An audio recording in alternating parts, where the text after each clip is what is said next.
If you are one of my awesome subscribers, you may have seen that I've been playing Star Wars Knights of the Old Republic recently, a BioWare choose-your-own-adventure from 2003, something I played on my original Xbox 22 years ago. As a 10-year-old kid who was coming off the love of the prequel Star Wars trilogy, this game was one of those games I begged for, from my mom inside an EB Games. And I think the Game of the Year edition was actually a deal back then, so she got it for me. Little did she know that this game was not only going to blow my mind, but create a comfortable place that I would return to year after year, 2025 being another visit that I needed to do. Knights of the Old Republic is simple, but revolutionary, a perfect harmony between a D20 RPG combat and check system, CRPG choices, and Star Wars as the aesthetic. Star Wars being the backdrop, at least at the time, would lead most to believe that the story itself would be simplistic and maybe even childish. It may be hard to believe, but the prequel trilogy was financially successful, but a lot of people were critical of it. Mostly because of things like Jar Jar Binks, but that's just a huge generalization. However, KOTOR, as it would become known as, had a surprisingly mature story diving into questions like, can a person redefine who they are if given a second chance? Or what makes someone truly part of the dark side? And does Karth want to talk about it? I'm just not accustomed to talking about my past very much. I do want to preface that this video essay will go into some large story points of this game, so here's your spoiler warning for this 22-year-old game. Knights of the Old Republic is the story of Darth Revan, their fall, and their redemption. Of course, with any game that spawns an RPG franchise, the studio and its creators will dictate what was the canon ending so that they can continue the universe offshoot that they've now spawned. But we're not here to talk about Darth Revan's official story, we're here to talk about yours. And my Darth Revan story. As the player, we were given the power to create every part of Revan, their gender, their starting class, their face, even their new name. And as a kid, hell, even as a player today, I believe a lot of us begin to feel the weight of our decisions as early as the character creation screen. And it has something to do with just choice RPGs in general. Something we've seen studios like BioWare, Obsidian, Larian Studios, Owlcat Games, and CD Projekt Red all enable from the start of their game. I think there's a lot of different RPG character creator types. Some people create the character based on who they wish to be. Some, like myself, create their first character as if it was themselves, but an ideal version, of course. And then there are the superhero or the super deprived creators. As the story officially begins, we're immediately thrown into the thick of things. Combat, explosions, a roommate whose only mission is to save you, and the lore of the universe just begins being told to you as passive as it can. The intro into Star Wars Knights of the Old Republic does the credits. It's just a lore dump that you're receiving. The rest will be based on what conversation choices that you start to choose. In the early game, the story beats and responses are going to be very linear. For example, telling Trask Olgo that you're going to save your own skin and not help anyone else, save the commander of the ship, or saying that you're going to help, will still get the same info dump on who Bastila Shan is, an immediate RPG flag that you will be meeting them later in your journey. The Endar Spire becomes the vessel of a tutorial with only one goal in mind, teaching you the UI, the UX, and the ins and outs of the character traits you've decided a few minutes ago. Nothing groundbreaking in terms of RPG and gaming elements. The real tutorial, however, begins after the Endar Spire. As our character teams up with Carth Onasi and they crash land on Taris, we enter the real choice-driven campaign of Knights of the Old Republic. At this point, I'd like to address some common criticisms and commentary that surrounds Knights of the Old Republic 1 specifically. Without alluding to any sequels, KOTOR 1 has been deemed to have a very black and white morality choice-based system. Many players joke that the light side decision is save the orphans from the burning building, versus the dark side choice being start the fire at the orphanage. The dark side is also called the evil, twirly mustache villain tropes, just redone over and over again throughout the game, which is a simplified way of saying that the dark side choices in KOTOR 1 lead you down the path of being evil just for the sake of being evil. KOTOR 1 deserves that characterization, and maybe it is a bit of nostalgia as I look back at just 10-year-old me going through middle school with my own morality being shaped mostly by Toonami and a Catholic school education, and maybe it's comparisons to the prequel Star Wars trilogy movies trying to garner a new generation of Star Wars fans. Either way, the simplified morality of KOTOR 1 does work. It works due to a combination of simplicity and being relatively new to a wider fan base. In my other video, where I discuss Fallout 1 in Should You Play the CRPG That Saved the Genre, I talk about moral choices in the Western developmental world, and that it didn't even begin with the Fallout series. However, compared to even the success of the Fallout games, KOTOR had the pull of both Star Wars and being on the Xbox, which was the beginning of the new world's console wars at the time, something that we don't really see today. The moral choices on Taris, like any tutorial, begin simple. A man being roughed up by loan sharks, accosted by drunkards, racist children, a rude, spoiled person mistaking you for a bartender in a restaurant, and of course, seeing the illegal search by the police. All moments that each and every one of us will run into at some point in our life, and with those moments, we fall into our decisions of, this is what I would want to do. This is what I would never do, and this is what I would end up doing. We all say that we'd tell the racist children to shove off, or that we'd call their parents. But would we all get into a fight with a loan shark for roughing up an old man? Would we give him the money he needs after beating up those ruffians? Within KOTOR, we get to live out that fantasy. And even now, 22 years later, as someone who knows every decision in the game and when they're coming, or even what the result is going to be, I still find myself gravitating towards picking the light side. Mostly because it's just hard to be mean. Over 2,000 years of philosophy, and here I am solving the inner workings of the human. We can end the video here, but that would be awkward. So, continuing through Taris, we get to see what rampant divides have developed from the upper-class people of Taris to the lower-class Tarisians, and all the way to the Undercity, aka the underbelly of society.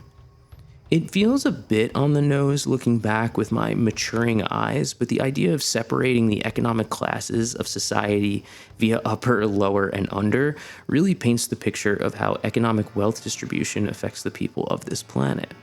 The lower city fills itself with our first morally gray options, where we know what the light side option is going to be, but in the same breath, we have the inner monologue of, either way, I'm supporting gang members who are known for stealing, robbing, and looting. But the good thing to do is to pick the gang that doesn't murder people and sell slaves. In the game, the lower city becomes our first foray into the lesser of two evils principle. For myself, it was the first time I felt myself in a simulated experience of what the lesser of two evils actually can and will be. It's easy to come up with the trolley problem where you ask, a runaway trolley is heading towards 5 people. You can pull a lever to divert it into another track where it will only kill 1 person.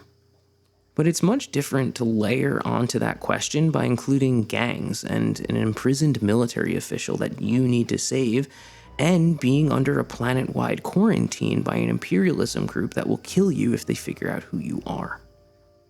I will backpedal a bit on the severity of this conundrum by bringing up the Undercity. The Undercity becomes very black and white as an area in terms of moral choices.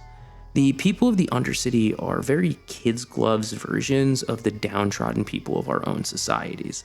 Although the story of how the people being forced down to the Undercity based on prison sentences is very realistic and kind of pulls at the heartstrings as you look back on it as you get older. For example, Shalina, being born into essentially a prison sentence, and how she is just happy to have someone new to talk to and wonders what the sun looks and feels like, will tug at anyone's moral compass. However, we are immediately reminded of what poverty-stricken people can be like as we meet Aegir, the merchant who offers credits to make sure the people of the Undercity cannot leave and discover the Promised Land, just so he can keep his operation and store running smoothly. Taris, after the exploration of the 3 levels, leads us to find companions like Mission and Zalbar, which is a fun companion duo of just childhood-like innocence. This clever street kid and the hunkering, big Wookiee that has a past, just doesn't want to wish to discuss such things. From here, I'd say the game flows back into a gaming-focused one instead of a morality-driven one. Well, that is until we win the swoop bike race, and we get betrayed by the obvious eviler gang leader and end up freeing Bastila, who, in terms of companions, will be the first companion that does make you think about how pompous and arrogant the Jedi actually can be. Once Bastila joins the party, the group's mission as a whole needs to change, escaping Taris. Interestingly enough, the path to escaping Taris is not only incredibly linear, but so morally gray that there's just no real light side or dark side choices that affect that path. The party is required to team up with Canderous, another new companion awaiting, the hired muscle of the largest criminal organization in the Republic, and you must also get T3, which is going to be our R2-D2 counterpart, and you must break into the Sith base, kill its leader, and get the codes to escape the space barricade. From there, the group is forced to pretend to enlist with the Exchange and double-cross the crime lord and escape Taris. In terms of morality and choice, there may be no choices that sway the end result, but in its own way, with a passive storytelling, at least to me, is more that things are going to happen, and sometimes you need to prioritize your own survival. I mean, the planet is literally being bombed into oblivion. Anyone would steal a getaway vehicle in those moments, and I think all people would justify that theft. With the journey continuing, we reach Tatooine, the place of the Jedi Training Academy. Here, we take the Jedi Council, responsible for all the students and the driving decision makers that will lead us onto our next steps for Bastila's journey, which in turn is now your journey due to the bond that you two share. In subsequent playthroughs, the discussions with the Jedi Council ooze with foreshadowing and parallelism between yourself and Darth Revan. And within these conversations, I want to highlight 2 specific moments. The first is a simple one, but you, the player, are told you are to become a Jedi, and within the directive, you are asked to pledge and agree to their terms. In the dialogue options, there's an arguably harmless option, which is to lie, with a brown-nosing student-like response. The dialogue responses are technically different when you choose these, as the Jedi Masters are elated in your response, but you net dark side points in doing so. It feels childish, but this simple lying for the sake of lying is the perfect role-playing morality choice. Akin to something like Dungeons & Dragons skills, it's the difference between deception and persuasion, something that is not discernible via the skill tree within KOTOR. The other morality statement is the one that the Council announces as a use of foreshadowing, but its impact remains the same. What if we are to train this one and the Dark Lord is to return? In my first playthrough many years ago, I remember thinking, well, that's fair. Any of us can become the Dark Lord if we continue to be evil and amass power. Little did I know how on the nose that statement truly was being. In the morality discussion, the simple line poses 2 interesting and deep conversations. The first conversation is, are you, the player, capable of such evil and power? And is it right to give power to someone who can become evil? When playing a role-playing game, a lot of us choose to stick to our alignments in one way or another. This may be due to us falling into those player creation tropes I mentioned earlier, or it could be that we've become conditioned while playing games to keep to our character. However, to quote Christopher Moltisanti from The Sopranos and his "Where's My Arc" monologue, it says in these movie writing books, every character has an arc. Everybody starts out somewheres, and something gets done to them and changes their lives. This idea of a character arc, I personally believe does not occur to most role players when playing a game like KOTOR. Despite all the turmoil, story beats, and progression, the player will continue to be good or evil because they chose to at the onset of their player and when they've created their character. And maybe in subsequent playthroughs, they will decide to change their character's arc, but more out of a curiosity approach, which in a way dehumanizes the character that they've created. This creates the ideal hero or villain in their mind, and that is what they will dictate Revan to be. The other conversation point, which is the main recurring morality topic, is the morality of our character, Revan, predestined because of one's past. This question causes us to jump ahead in the story, so I'll keep it brief and continue later. But we all at this point know that we are Darth Revan, and are going to follow an all too familiar path in tracing our old self's path. In doing so, the Council poses the question, won't we just be evil again? Because that's who we were before. In a basic psychology 101 sort of way, it's easy to say this is an argument of nature over nurture. However, I do personally disagree. This idea that because you were Darth Revan, in the idea that Revan is your given name, the memories in your muscles and your subconscious are Revan, that in turn should make you evil no matter how many times you get to restart. And this is where the story competes with the player. Revan is experiencing their arc, and whether you are predetermining your route, sticking to an alignment, or just have to see a different outcome in a different playthrough, you're dictating what that arc actually is. This becomes a fun situation of morality and your personal arc with the characters Revan and disassociating them. I will admit that whole point goes above my own head, and it's just kind of a fun armchair psychology discussion to pull from a 22-year-old game, but I just wanted to bring it up because it does kind of bake into this idea of morality of choice. So let's continue on. Throughout Tatooine, we're posed with more moral decisions. Most are pretty black and white, yet again, like the Romeo and Juliet knockoff quest or who murdered this guy mystery noir quest out in the fields and the plains.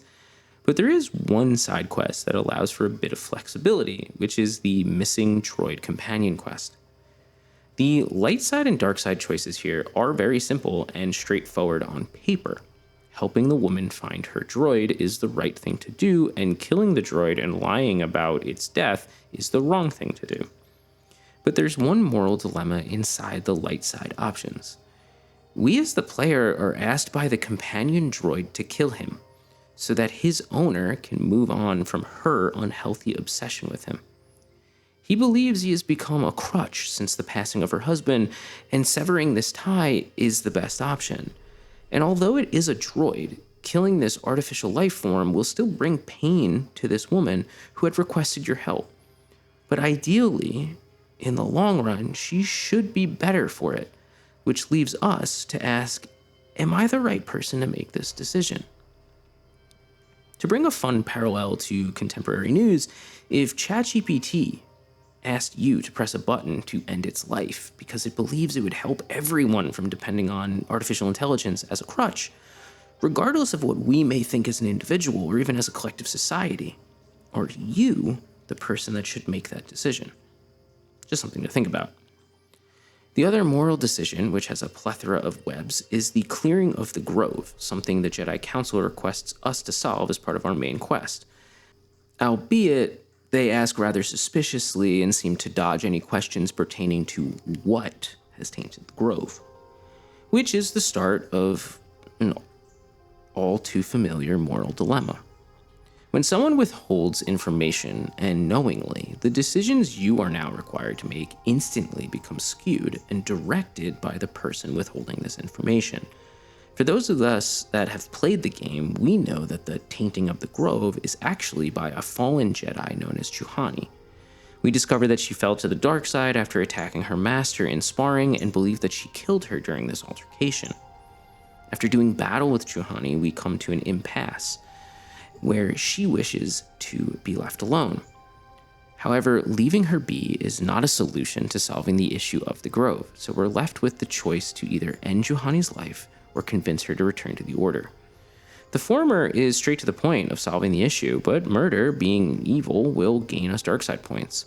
And the conversations thereafter will ascertain that this was, regrettably, the bad result, but excusable by the Jedi Council.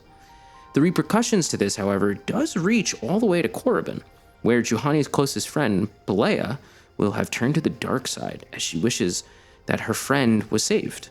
An interesting telling of how one can send ripples through the Force and create more evil through just one evil act. The other options we have is to convince Juhani that she either should ask for forgiveness or that her master understood the risks. In doing either option, we have a similar ripple through the Force moment, which causes Juhani to actually join our party later, thus gaining us an ally. The moral questions surrounding Juhani are very straightforward, which fits KOTOR's simplistic moral structure, but it does highlight the cases of how simple actions can have long-lasting impact. Whether that means a karmic payback for yourself later down the road or inflicting harm on an entirely different individual. After this questline is complete, we as the player are tasked with discovering the first star map, thus uncovering our grand mission to help stop Malak. Whether we have ill intentions or good ones, the quest and discovery of these maps are going to remain the same. There's nothing inherently good nor evil in discovering what Malak is up to. The only moral drive we have and experiencing is the why. And is it to save the galaxy or to claim power of the unknown for ourselves? Doesn't matter. At this point, we're now open to explore the worlds of Manaan, Korriban, Tatooine, and Kashyyyk. The worlds of Tatooine and Kashyyyk were clearly chosen as fun callbacks to the popularity that they derive from both the trilogy movie counterparts, which to me makes them perfect planets to discuss the morality surrounding them and how we as the players may feel the weight of our own decisions. Kashyyyk, or Kashyyyk, which I will probably bounce between the two different pronunciations, its main story is driven by our companion Zalbar and him returning home. As we explore the planet, he's taken hostage by his brother Chundar. The main moral dilemma here is not just the surface message of Chundar allying himself with the Zerka Corporation, thus enabling the selling of his own people to slavery. That is the obvious moral situation, and although we can discuss how Chundar and by proxy Zalbar come to argue that by being in business it actually lessens the amount of slaves taken of their own people, that topic is countered by our own history, where understanding the transatlantic slave trade and how the argument of, well, someone was going to do it, does not in fact release you from your own moral dissent. The true moral dilemma within Kashyyyk is the argument against tradition, especially as a foreigner. In the smaller side quests, we can see how KOTOR forces us, the player, to understand that the decisions that we are choosing to make may be considered light or dark side, but it is in turn because of our own definition to what is right and what is wrong. The first example we have is the side quest of the lost Boltcaster found in the Shadowlands. After the discovery of a deceased Wookiee, the player discovers this discarded Boltcaster and information that one of the most beloved Wookiees of the village was in fact dealing with slavers and someone killed him for it. When we present the initial evidence of the murder, one of the Wookiees will admit to the crime, but refuses to go into detail about the slavery accusation. They argue that it's more important that no one knows the tale surrounding this beloved member of society and are willing to die to keep the Wookiee's honor intact. To highlight a key element here, someone of their own free will is deciding to do this and is actively agreeing to take the punishment that is warranted for this. Our moral decision now becomes, do we do what is right, what is wrong, which could force them to be executed so we can get whatever inheritance is due to the Wookiee by law of the person who discovered the murder, kind of a weird web of things, or do what is just. The justice element here, which is to provide the true facts to the case, will net us light side points, but the repercussions is that we soil the image of someone the community once looked up to, which warrants us to ask the question, did we do the right thing, or did we do the right thing by our own standards? In the same vein as this moral conundrum of respecting the values of the local community, we're also tasked with eliminating another vague threat in the Shadowlands that challenges Chundar. Someone we discover is known as Freyr, Zalbar and Chundar's father. Freyr and Zalbar were both deemed mad claws by attacking Chundar with their claws, a cultural taboo due to the respect of their claws being tools, not weapons. Something I wish my cats would believe. Chundar withholds the true identity of Freyr, not only to sway us into his plans, but also to keep Zalbar in the dark as he continues to bring him into his own twisted understanding of siding with Circa. However, this does bring up a similar moral question like the Boltcaster incident. By Wookiee law, Freyr and Zalbar are both disgraced to their community, whether or not their actions are justified. Both individuals lost any right to their own defense because of their rage, and by doing so are ostracized by their own society. Chundar, however, we know is enabling these responses on purpose, essentially manipulating tradition and cultural law for his own gain. Which now leaves us as the player to decide yet again what is morally right, and is it okay to supersede the customs of the locals to do what is right? This dilemma may feel straightforward within the game, because obviously slavery is bad and we don't side with slavers, but it does feel conflicting to be the foreigner to decide what's right for a group of other people. However, the saving grace here is that Zalbar is your companion, and if you have chosen to befriend Zalbar during your playthrough, this entire dilemma shifts towards, what would I do for one of my own friends? Would you help your friend through the toughest time of their life and help them when they ask for it? Or would you tell them, get over it, let's pick the easiest and richest route so we can get the hell out of here?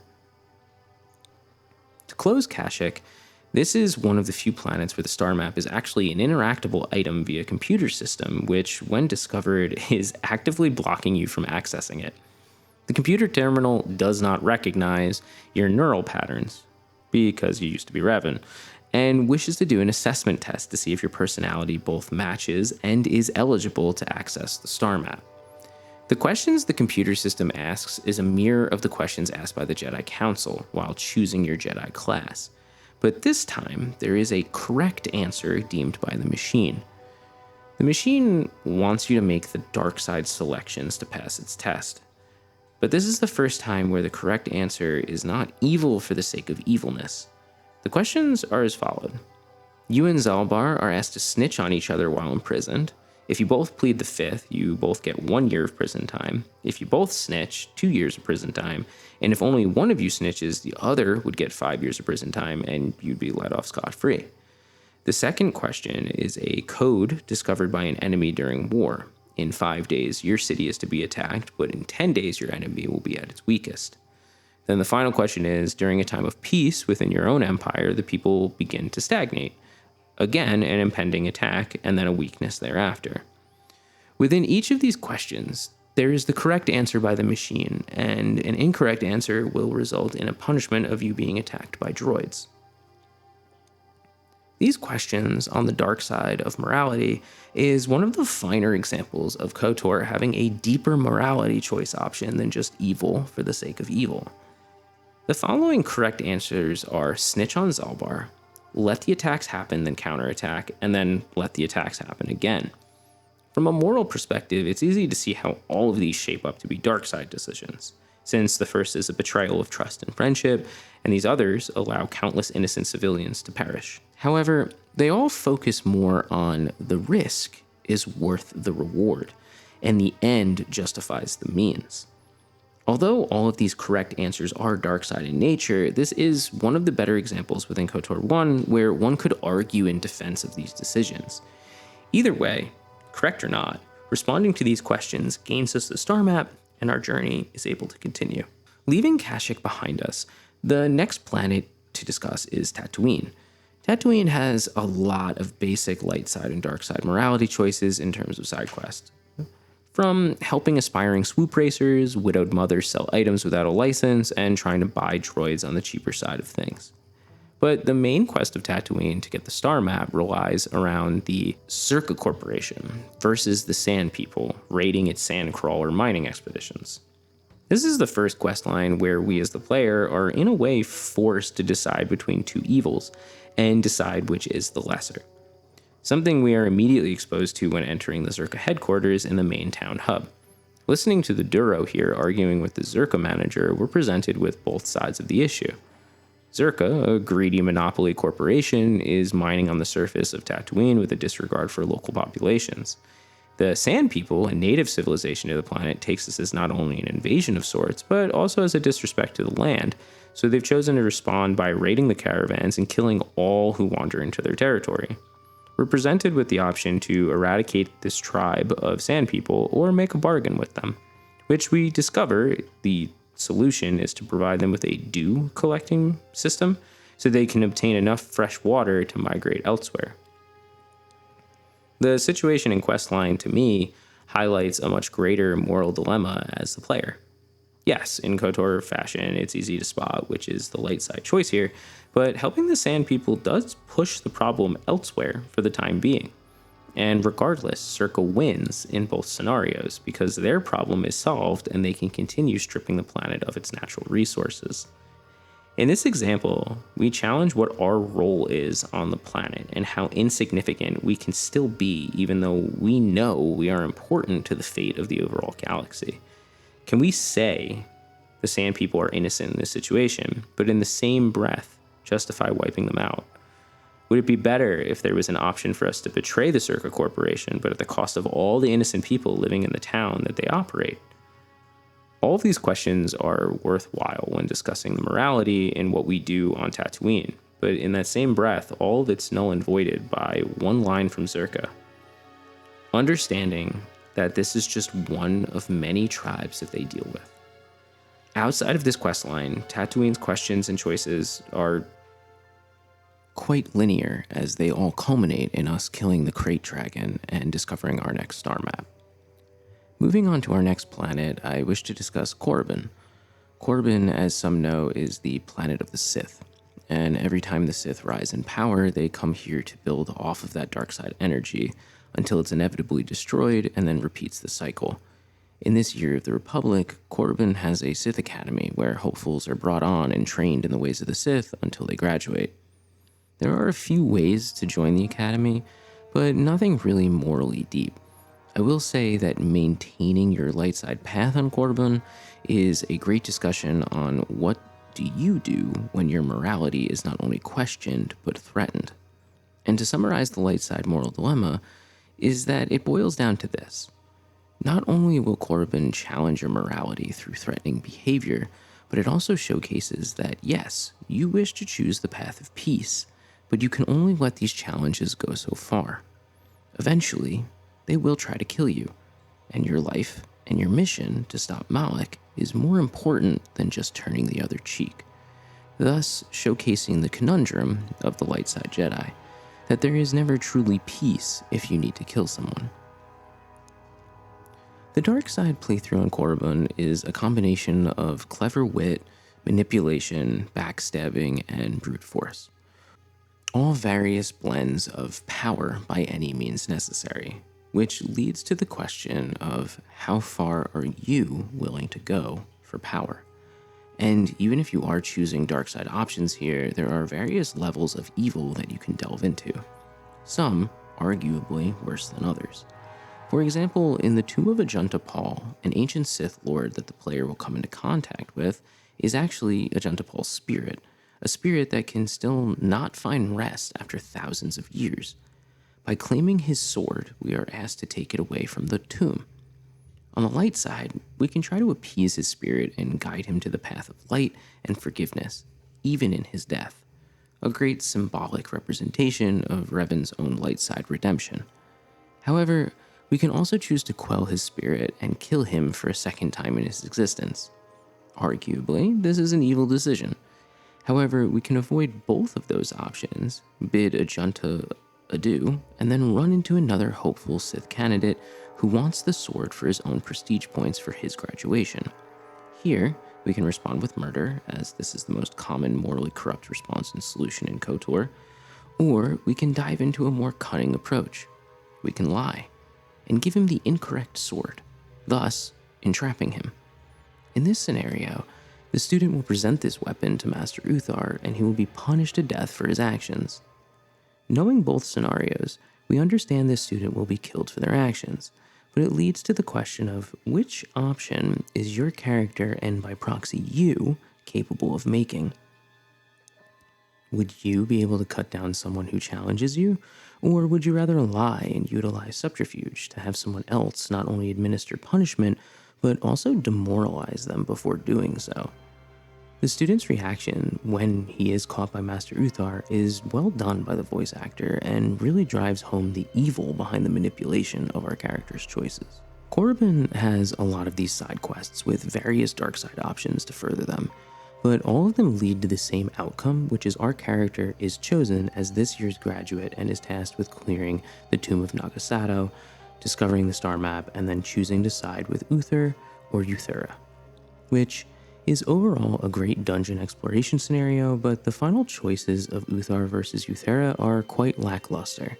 There's various fun outcomes and paths to lead you to who you fight, but morally speaking, they all end in the same way, which is either the betrayal from one of the masters, indifference from one of the masters, or you killing both, which leads you to exterminating the entire academy. Not much morality up for debate there, just fun Star Wars combat and Jedi versus Sith shenanigans. Now, we move on to our next planet, which to me has the best morality question posed to us, but also the worst attribution to dark side versus light side points, and that planet is Manaan. Manaan is a planet where the medical resource colto is cultivated, and this has turned the native Selkath people into this Switzerland-like entity, refusing to side with the Republic or the Sith. Their main goal is to sell to both sides, which in turn keeps them safe from either group's imperialism. However, as we explore the planet and progress our path to the star map, we come to know that the Selkath know that the Sith are mortally corrupt and are rule benders, and have even begun taking in the Selkath youth to train them in the dark side so they can eventually put them in political power for their own benefit. In tandem, the Republic, we discover, had built an agreement with select members of the Selkath government to build a secret processing facility so that the Republic could harvest more colto than legally allowed. This facility, of course, is the main part of our mission, which leads to the best moral dilemma for our players, personally speaking. The issue at the facility is something has awoken underwater, which caused the machines and the Selkath in the facility to go insane, causing this horror movie-like massacre throughout the buildings. We arrive to clean up the mess, where we discover two scientists who are survivors. Both of these experts tell us conflicting things to do. One tells us to use an experimental toxin, which will hopefully kill this shark god-like entity that they believe is the cause to all of these problems. And the other says we should blow up the facility because it's too close to the colto source and that shark is its guardian. We are told the pros and the cons of both of these decisions. The toxin will work, but they aren't sure of its effects on the colto or other wildlife. But the scientist pushing this idea says it will be fine. The other scientist says the toxin is too risky, and although the facility will be rendered useless, it's better to save this life-saving resource of colto and start again elsewhere. With these two options, you may have guessed or remembered that the toxin option is the dark side option, and the facility exploding is the light side option. And that really is because one includes killing the wildlife where the other does not and respects the ecosystem, which in terms of a Jedi, balance in all things does fit into the requirements of a light side decision. However, following the game's logic here, our character is not a scientist, nor do they work in Star Wars chemical toxin creation. In this situation, we're given two opinions by two separate experts in their field telling you what to do. One can harm the environment, but if not, will continue producing life-saving medicine for the Republic as they fight the Sith. The other option disables the Republic from producing enough colto, but it does respect the environment in which the colto is harvested and created.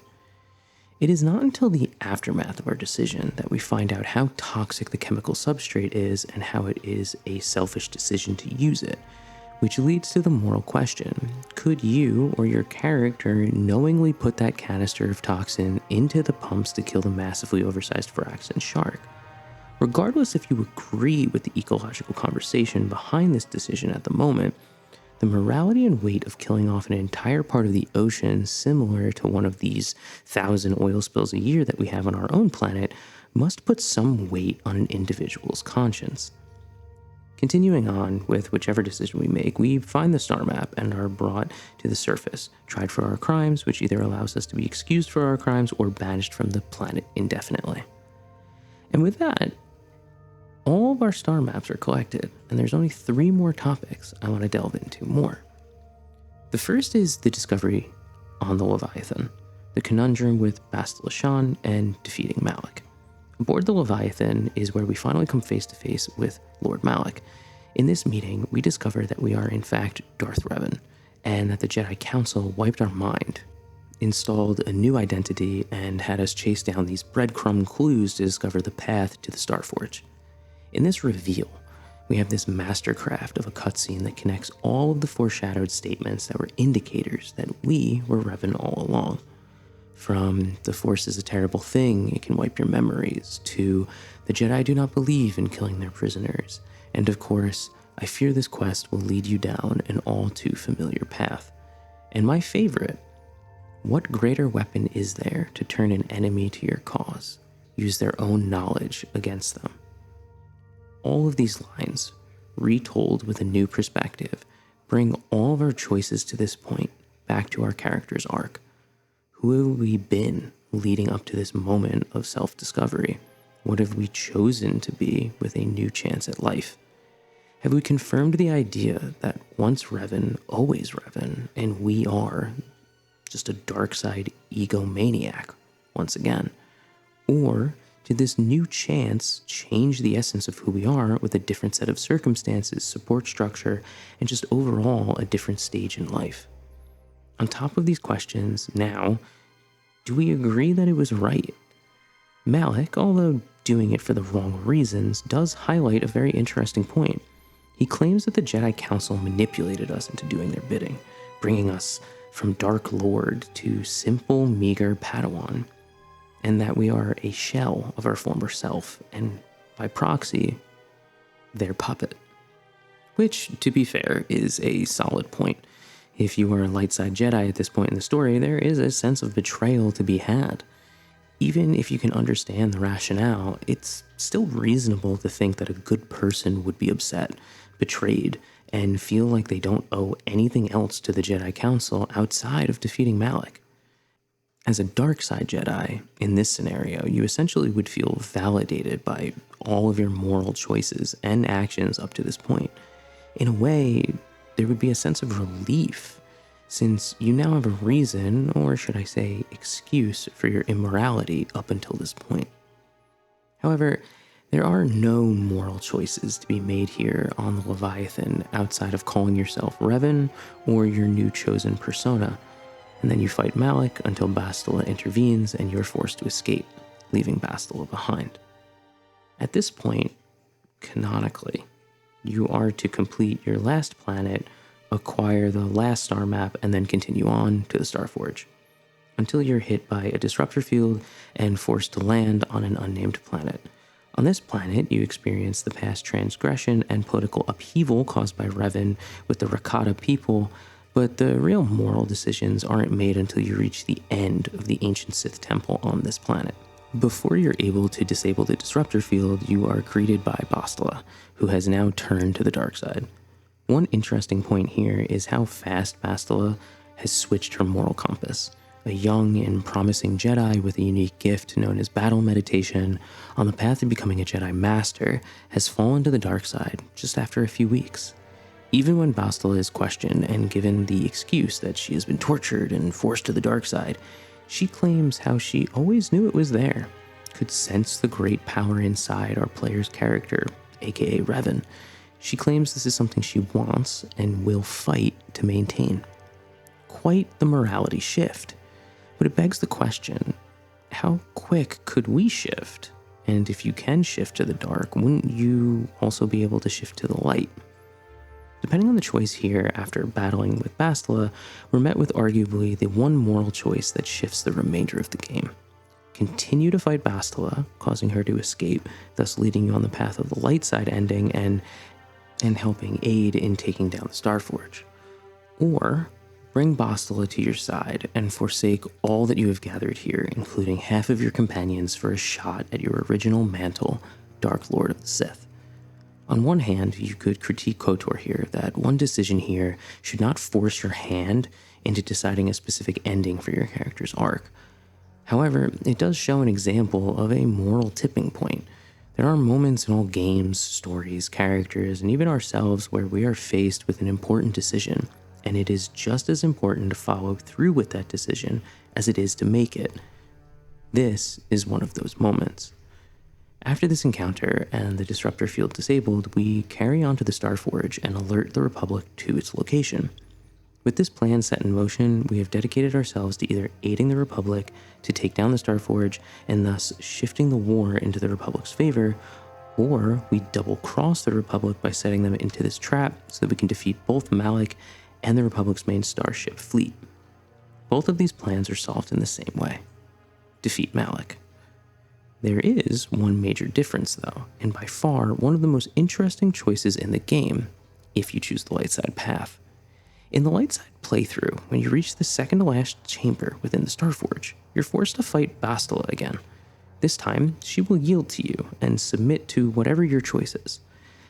Male players do have the option to profess their love to Bastila, to which she will respond in turn and commit herself to the light side again. You can also have Bastila turn to the light side for forgiveness and just Jedi practice sake, or you can actually kill her. Killing Bastila will net dark side points, even though you've chosen the light side path up until this point, but it brings a true nuanced moral dilemma to your own character's arc. As mentioned previously, you may be a light side Jedi, but you are able to feel a sense of betrayal by having your identity wiped and reprogrammed as a soldier in the Republic. Not only by the Jedi Council, but by Bastila, who has known this about you since your appointment on the Endar Spire. The decision to Bastila brings this question to mind. Can a good person be driven to revenge and still be considered a good person? In the context of the story, it feels and is understandably a dark side decision, but that doesn't make it any less understandable when comparing it to the other vengeance and self-discovery stories we have. After this encounter, both dark and light side characters eventually reach Malak, where regardless of any choices prior, we are to fight our old apprentice. And during that fight, we will not only defeat Malak, but in the process, kill him.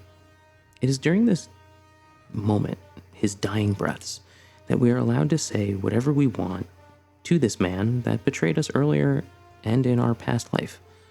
Our options include lines that include, "You could never surpass me," "The light would always prevail," "I am the true Sith Master," etc. Although none of these lines are that powerful, it does provide some closure to our character and all of the burdens they have carried up until this point. Whether or not we choose to forgive Malak or just tell him we are who we are now, our endings are still predestined, and the credits and ending cutscenes will play out. And with that, our story as Revan, or not Revan, is complete. And in closing, there's a lot of justified criticisms behind the moral systems within KOTOR 1. The choices in general lack any sort of middle ground or gray area, and sometimes the choices of being evil can be described as being evil for the sake of it. However, I think a lot of that criticism does stem from Knights of the Old Republic not doing much in terms of showing long-term ramifications of our actions. For example, the only time we feel any sort of repercussion for our dark side actions is something like telling the spoiled girl in the cantina to shove off because she tries to ambush us with her hired goons, or Belea's and how she turns to the dark side after killing Juhani. In comparison, most of our light side decisions never even come back to resurface, other than follow-up dialogue if we choose to go out of our way to get it. But in comparison, I believe a lot of the morality we can pull from KOTOR 1 is that each side quest and decision and outcome has the capability of sticking with us. Now, I'll admit that this entire video essay I've created can be described as being a bit much or reading way too deeply into things. But that is what made the moral choices of KOTOR 1 so much fun in my playthroughs, immersing myself into the character of Revan and seeing what type of person they would become, and how their morality could shift or not shift after being given a second chance, which is a fun debate in of itself. Star Wars Knights of the Old Republic, on its surface, is a basic introduction to a choice-driven role-playing game. With Star Wars as its backdrop and BioWare as the developer for the first game in its series, it was bound to be successful and garner fans and critics. The morality of choice can and should be described as simplistic, but for the year it was released, the limitations in its hardware and the story that just surrounds it, I think there's much to learn and reflect on. Regardless of our decision, small or large, it carries the weight in the galaxy, and by proxy, through the Force. But I think that concept is discussed in a different Star Wars game. And if you've made it this far, thank you so much for listening to me pontificate on a game and a topic I am passionate about. And by now you may be thinking, should I play or replay Star Wars Knights of the Old Republic? Yes. Yes is my answer to should you play Star Wars Knights of the Old Republic. So thank you. I've been matthew.E, and I'll see you hopefully in my next video.